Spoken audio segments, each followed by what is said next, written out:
Assalamualaikum warahmatullahi wabarakatuh. Halo, perkenalkan saya Hera Ramadhani dengan NPM akhir 117. Di era digital seperti sekarang, kita menerima ratusan informasi setiap hari. Namun, pernahkah kita bertanya, apakah semuanya informasi itu disajikan dengan cara yang sama? Apakah semuanya netral? Atau sebenarnya memiliki tujuan tertentu? Pertanyaan-pertanyaan inilah yang melatar belakangi video ini dibuat.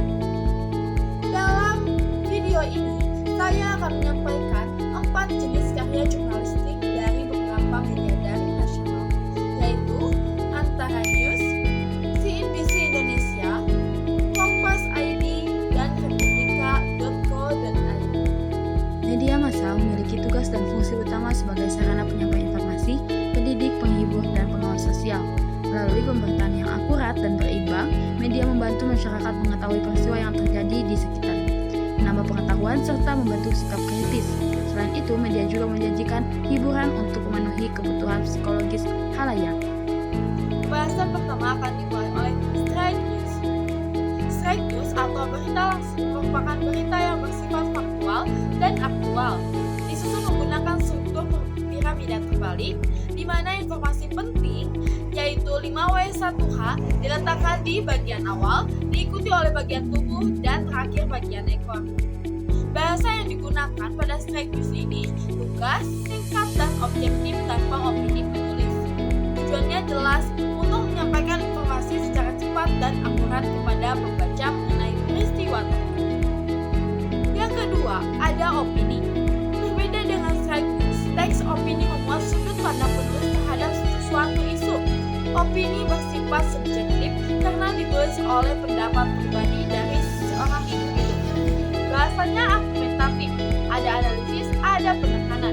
Penulis tidak hanya menyampaikan fakta, tetapi juga mengajak pembaca berpikir, bahkan terkadang setuju. Di sini, fakta tetap ada, namun fakta digunakan sebagai dasar untuk membangun argumen. Selanjutnya, yang ketiga ada editorial. Jika opini adalah suara individu, maka editorial adalah suara institusi. Editorial mencerminkan sikap resmi redaksi media terhadap suatu isu. Gaya bahasanya tegas, analitis, dan cenderung lebih mendalam. Melalui editorial ini, media menunjukkan keberpihakan atau posisi moralnya terhadap suatu peristiwa. Disinilah kita bisa melihat bahwa media bukan hanya penyampai informasi, tapi juga pembentuk opini publik. Yang terakhir ada future. Jenis terakhir adalah future yang tidak hanya menyampaikan fakta, tetapi juga menghadirkan cerita. Gaya bahasanya deskriptif, naratif, dan menyentuh sisi kemanusiaan. Pembaca tidak hanya mengetahui apa yang terjadi, tapi juga merasakan dampaknya. Jika Straight News berbicara pada logika, maka future seringkali lebih baik.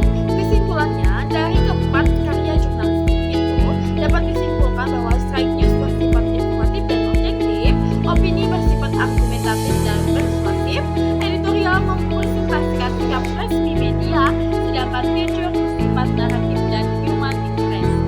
Keempatnya memiliki struktur, gaya bahasa, dan tujuan yang berbeda, namun sama-sama berperan penting dalam membentuk pemahaman masyarakat. Sebagai mahasiswa pendidikan bahasa Indonesia, memahami ragam karya jurnalistik bukan hanya soal teori, tapi juga soal literasi kritis. Kita belajar untuk tidak sekedar membaca, tapi juga memahami maksud di balik teks. Setiap berita adalah